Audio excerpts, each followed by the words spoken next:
السلام علیکم ورحمۃ اللہ تعالی وبرکاتہ۔ اعوذ باللہ من الشیطان الرجیم، بسم اللہ الرحمن الرحیم۔ درود پاک پڑھیں۔ اللہم صلی علی سیدنا مولانا محمد وعلی آلہ وصحبہ وبارک وسلم۔ صلاۃ و سلام علیک یا رسول اللہ، علیک تحیۃ و ثناء۔ اللہ تبارک و تعالی قرآن مجید و فرقان حمید میں ارشاد فرماتا ہے، وَإِن كُنتُمْ جُنُبًا فَاتَّطَهَّرُوا، اور اگر تم جنوبی ہو تو خوب پاکی حاصل کرو، یعنی اگر تم پر غسل جنابت فرض ہو تو غسل کرو، اور اس میں خوب احتیاط سے غسل کرو کہ کوئی فرض باقی نہ رہے، اور سنت کے مطابق غسل کرو۔ اس آیت کریمہ میں اللہ تبارک و تعالیٰ نے اپنے مومن بندوں سے مطالبہ فرمایا کہ وہ طہارت حاصل کریں، پاک صاف رہیں، اور جب وہ جنوبی ہو جائیں تو غسل ان پر فرض ہے، وہ غسل کریں۔ میں نے کل بتایا کہ غسل میں 3 فرائض ہیں۔ پہلا فرض کلی کرنا، غرغرے کے ساتھ صرف پانی لے کے اگل دینے کو کلی نہیں کہتے، بلکہ منہ کے ہر پرزے، دانتوں کی سہاندوں میں، حلق کے جڑ تک پانی پہنچنا ضروری ہے۔ اور دوسرا فرض ناک کی نرم ہڈی تک پانی چڑھانا، اور تیسرا فرض پورے ظاہر بدن پر پانی بہانا ہے، اور اس کی کچھ تفصیل میں نے کل بیان کر دی تھی۔ آج غسل کرنے کا طریقہ آپ سماعت کریں۔ سب سے پہلے تو یہ یاد رکھیں کہ جب تک ناپاک کپڑا ہمارے بدن میں رہے گا، چاہے کتنوں پانی انڈیل لیں، پاک نہیں ہوں گے، جب تک کہ آپ اس ناپاک کپڑے کو اپنے بدن سے جدا نہ کر دیں، یا پھر اسی کپڑے کو 3 مرتبہ دھو کر، کہ ہر مرتبہ الگ الگ پانی سے دھو کر ہر مرتبہ پوری طاقت سے نچوڑیں کہ اب اگر نچوڑیں تو ایک قطرہ بھی باقی نہ رہے۔ اس طرح 3 بار کرنے سے کپڑا پاک ہو جاتا ہے۔ تو اگر ایسا کپڑا پہن کر آپ غسل خانے میں گئے اور پانی ڈالا بدن پر اور پورے بدن کو ملا، پھر اسی سے جگ وغیرہ پکڑا، تو اب جگ بھی ناپاک ہو گیا، سارا بدن بھی ناپاک ہو گیا۔ پہلے تو اتنا حصہ ناپاک تھا جہاں تک ناپاکی لگی تھی، اب تو پورا بدن ہی ناپاک ہو گیا۔ اس لیے اگر ناپاک کپڑا ہے تو اس کو اتار دیں، یا اسی کو 3 مرتبہ دھو کر پاک کر لیں۔ تو بہت سارے حضرات ایسا کرتے ہیں کہ جو کپڑا ناپاک ہو گیا، جیسے ہم بستر کے وقت اپنا کپڑا ناپاک ہو گیا یا احتلام ہو گیا، اس کپڑے کو حمام میں پھینک کر غسل کر کے چلے آتے ہیں، اور گھر میں عورتیں وہ کپڑا اٹھا کر دوسرے پاک کپڑوں میں ملا کر واشنگ مشین میں ڈال دیتی ہیں۔ اس طرح سے پورے کپڑے ناپاک ہو جاتے ہیں۔ لہذا جو کپڑا ناپاک ہے آپ اس کو الگ رکھیں اور خود آپ اس کو دھوئیں۔ جو کپڑا آپ کا ناپاک ہوا ہے تو آپ خود اس کو دھوئیں، کیونکہ مرد کی طاقت اور عورت کی طاقت میں زمین و آسمان کا فرق ہوتا ہے۔ لہذا اگر آپ کا کپڑا ناپاک ہے، عورت نے اسے 3 مرتبہ دھو کر پاک کر لیا، تو وہ کپڑا اس کے حق میں استعمال کے لیے جائز ہو گیا، لیکن آپ کے حق میں ابھی بھی وہ استعمال کے لائق نہیں ہے، کیونکہ آپ کی طاقت زیادہ ہے، عورت کی طاقت کم ہے۔ تو جس کی طاقت کم ہے اس نے کپڑا نچوڑ کر 3 مرتبہ پاک کیا، تو اس کے حق میں وہ کپڑا پاک ہو گیا۔ اس سے اگر کوئی طاقتور آدمی ہے کہ اب اگر وہ نچوڑتا تو اس سے اور پانی نکلتا، تو اس کے حق میں وہ کپڑا ناپاک ہی ہے۔ سمجھ رہے ہیں؟ نہیں سمجھ رہے؟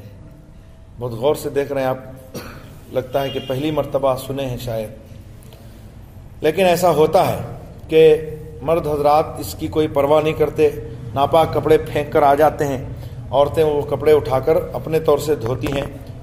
اب دوسرے کپڑے پاک کیا ہوں گے؟ جو کپڑے پاک تھے وہ بھی ناپاک ہو گئے۔ دیکھیے کپڑا اگر تر ہو نا، ناپاک ہے اور تر ہے، کپڑا بھیگا ہوا ہے، وہ ناپاک کپڑا اگر دوسرے پاک کپڑے میں مل گیا، اب اس کی تری چھوٹ کر، اس کا جو گیلا پن ہے وہ چھوٹ کر وہ کپڑے میں لگ گیا، تو وہ کپڑا بھی ناپاک ہو گیا۔ اگر ناپاک کپڑا سوکھ گیا ہے، سوکھا ہوا ہے، اور پاک کپڑا بھیگا ہوا ہے، وہ کپڑا ناپاک کپڑے سے مل گیا، اب اس کی تری چھوٹ کر اس میں لگی، پھر وہ تری جو ہے یہ پاک کپڑے میں لگی، تو اب پاک کپڑا بھی ناپاک ہو گیا۔ اگر دونوں کپڑے سوکھے تھے کہ ناپاک کپڑا بھی سوکھا تھا، پاک کپڑا بھی سوکھا تھا، دونوں کو ملا دیا، تو اب پاک کپڑا ناپاک نہیں ہوگا۔ اگر دونوں کپڑے سوکھے تھے تو پاک کپڑا ناپاک نہیں ہوگا، لیکن اس طرح ملا کے نہیں رکھنا چاہیے، کیونکہ خیال نہیں رہے گا، پھر اس کو اٹھا کر ایسے ہی واشنگ مشین میں ڈال دیں گے، اس لیے ناپاک کپڑے کو الگ، پاک کو الگ رکھنا چاہیے۔ بہرحال غسل خانے میں اندر، غسل خانے کے اندر کوئی دعا وغیرہ نہیں پڑھنا چاہیے، اور ایسی جگہ نہانا جہاں پر کسی کی نظر نہ پڑے ضروری ہے۔ اگر باہر یا میدان میں غسل کر رہا ہے تو ضروری ہے کہ وہ سطر ڈھانپ لے، مرد کے لیے ناف سے لے کر گھٹنے کے نیچے تک، اس کے بعد نہائے، لیکن عورت تو کسی بھی صورت میں نہا نہیں سکتی، اس کے لیے نہایت پردے کی ضرورت ہے۔ اگر ایسی جگہ نہایا کہ بالکل بند ہے چاروں طرف سے، اوپر چھت بھی ہے کہ کسی کی نظر بھی نہیں پڑے گی، کنڈی وغیرہ بھی لگا لیا ہے، تو اب اس میں ننگے بدن ہو کر نہانے میں حرج نہیں ہے، لیکن اس صورت میں یہ ضروری ہے کہ قبلے کی رخ نہ ہمارا چہرہ ہو نہ پیٹھ ہو۔ جیسے یہ قبلہ ہے، ننگے ہو کر نہا رہے ہیں تو ہمارا اس طرف نہ چہرہ ہونا چاہیے نہ پیٹھ ہونا چاہیے، بلکہ ایسے ایسے بیٹھ کر نہانا ہے۔ لیکن بہتر یہ ہے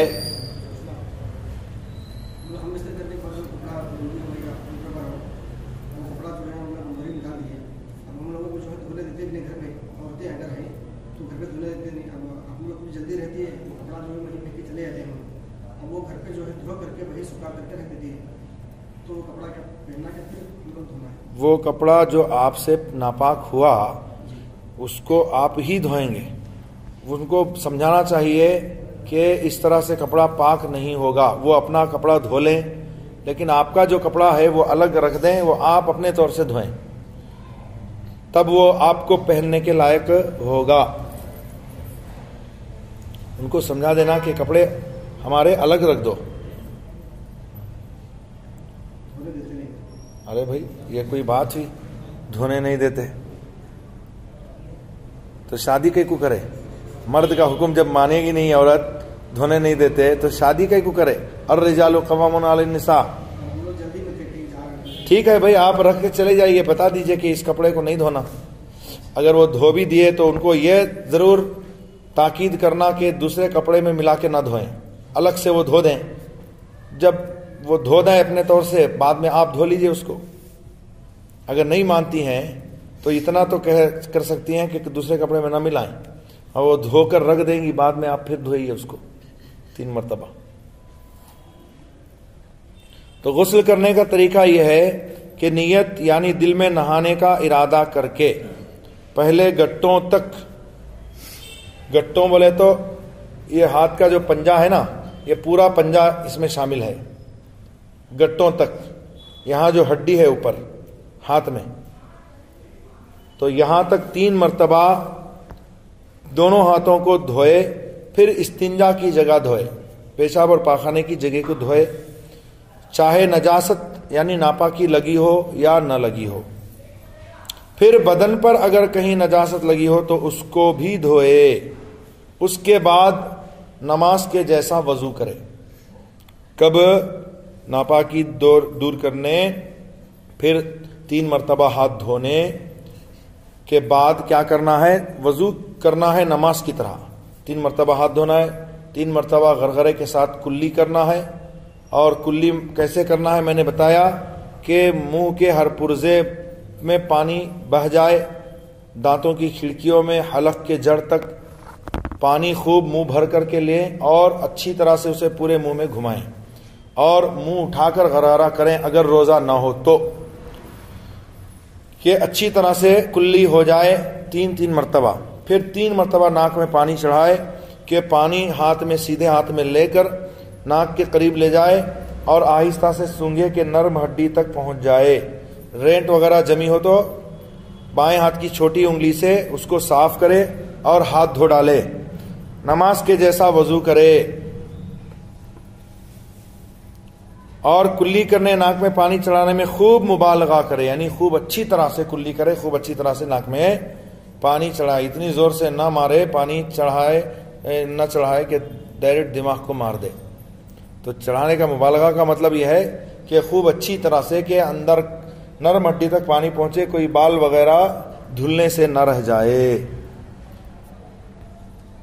پھر ہاتھ میں پانی لے کر سارے بدن پر ہاتھ پھرا پھرا کر بدن کو ملے۔ خصوصاً جاڑوں میں یعنی سردیوں میں ایسا ہوتا ہے کہ پانی اگر آپ پورے بدن پہ نہیں ملیں، پانی ایسے ڈال رہے ہیں تو کئی جگہوں پہ پانی پہنچتا ہی نہیں ہے، سردی میں نہیں ہوتا ہے، ہوتا نہیں ایسا؟ تو ایسے تعجب نظروں سے آپ دیکھ رہے ہیں کہ میں پہلی مرتبہ بول رہا ہوں، آپ پہلی مرتبہ سن رہے ہیں، پہلی مرتبہ آپ ہاتھ دھوئیں گے جا کے، پہلی مرتبہ غسل کریں گے۔ بھائی سردی میں ایسا ہوتا ہے نا، بعد میں آپ اچھی طرح سے مل لیں گے ہاتھ وغیرہ کو، بعد میں پانی بہائیں گے تو آرام سے ہر عضو پر، ہر حصے پر پانی بہہ جائے گا۔ تو اس لیے پانی لے کر کے پورے بدن میں جہاں تک ہاتھ جائے پوری طرح سے مل لے اچھی طرح سے، تاکہ کہیں بدن کا کوئی حصہ پانی بہنے سے نہ رہ جائے۔ اب اس کے بعد پہلے کیا کرنا ہے؟ ناپاکی دور کرنا ہے، 3 مرتبہ ہاتھ دھونا ہے، استنجا کی جگہ دھونا ہے، خواہ ناپاکی لگی ہو یا نہ لگی ہو، پھر بدن میں جہاں کہیں بھی ناپاکی لگی اس کو دھونا ہے، پھر نماز کے جیسا وضو کرنا ہے، پھر اس کے بعد پورے بدن میں پانی ملنا ہے لے کے، اور پھر سیدھے کاندھے پر 3 مرتبہ پانی بہانا ہے، پھر بائیں کاندھے پر 3 مرتبہ پانی بہانا ہے، پھر سر پر آہستہ سے 3 مرتبہ پانی بہانا ہے۔ اب یہ ہاتھ اٹھا کر بغل میں پانی، یہ ٹھوڈی اٹھا کر یہ جو حصہ ہے گلے اور ٹھوڈی کے نیچے کا یہ حصہ اچھی طرح سے پانی وہاں بہانا ہے، آگے پیچھے کی جو بھی جگہیں ہیں اسے خوب اچھی طرح سے پانی وہاں پہنچانا ہے، بہانا ہے۔ پھر سر پر اور پورے بدن پر 3 مرتبہ پانی بہائے اور تمام بدن کو خوب مل کے ہر حصے کو خوب مل کر کے دھوئے کہ ایک بال برابر بھی اگر جگہ چھوٹ گئی تو غسل نہیں ہوگا، اور اچھی طرح دھیان رکھے کہ کہیں ذرہ برابر بدن کی کھال یا کوئی رونگٹا اور اور اچھی طرح دھیان رکھے کہ کہیں ذرہ برابر بدن کی کھال یا کوئی رونگٹا اور بال پانی بہنے سے نہ رہ جائے۔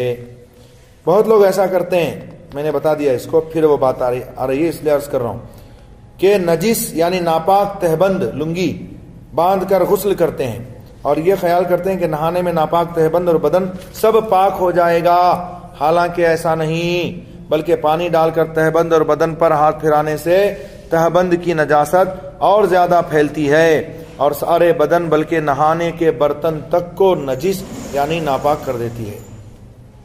اس لیے نہانے میں لازم ہے کہ پہلے بدن کے کپڑے کو جس کو پہن کر نہاتے ہیں دھو کر پاک کر لیں یا وہ کپڑا اتار دیں، ننگے نہا سکتے ہیں اگر پورا بند ہے، یا پھر دوسرا کپڑا آپ باندھ لیں، ورنہ غسل تو کیا ہوگا اس طرح ہاتھ سے یعنی بھیگے ہوئے ہاتھ سے کہ ناپاک لنگی پہن رکھی ہے، اب اوپر سے پانی ڈال رہے ہیں، پھر ہاتھ بھی بھیگ گئے، اس سے آپ نے لگا لیے اور اس ہاتھ سے جو بھی چیز چھوئیں گے ساری چیز ناپاک ہوتی چلی جائے گی۔